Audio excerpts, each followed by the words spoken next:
পমার বলল, রাশিয়ার স্ট্রোগোনাফ, আমেরিকার প্রফেসর স্টাইনওয়ে, ইংল্যান্ডের ডাক্তার ম্যানিংস, এরা সকলেই রোবো তৈরি করেছেন।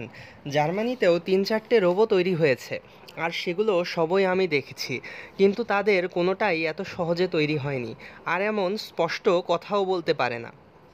আমি বললাম, ও কিন্তু অঙ্কও করতে পারে, ওকে যে কোনো অঙ্ক দিয়ে তুমি পরীক্ষা করে দেখতে পারো। পমার অবাক হয়ে বলল, বলো কি, ও আউয়েরবাখের ইকুয়েশন জানে? জিজ্ঞেস করে দেখো। রবুকে পরীক্ষা করে পমার বললেন, এ একেবারে তাজ্জব কাণ্ড, সাবাস তোমার প্রতিভা। তারপর এক মুহূর্ত চুপ করে থেকে বললেন, তোমার রবু কি মানুষের মতো অনুভব করতে পারে? আমি বললাম, না, ও জিনিসটা ও পারে না। পমার বলল, আর কিছু না হোক, তোমার ব্রেনের সঙ্গে ওর যদি একটা সংযোগ থাকতো তাহলে খুব ভালো হতো। অন্তত তোমার সুখ দুঃখ যদিও বুঝতে পারতো, তাহলে ওকে দিয়ে তোমার অনেক উপকার হতে পারতো। ও সত্যি তাহলে তোমার একজন নির্ভরযোগ্য সাথী হতে পারত।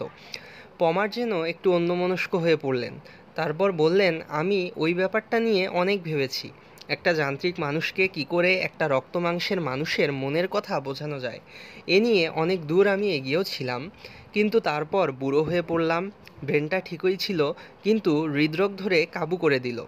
আর যে রোবর উপরে এইসব পরীক্ষা চালাবো, সেটা তৈরি করারও সামর্থ্য আমার রইল না।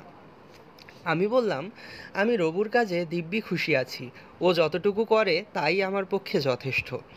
পমার কিছু বললেন না। তিনি দেখি একদৃষ্টে রবুর দিকে চেয়ে আছেন।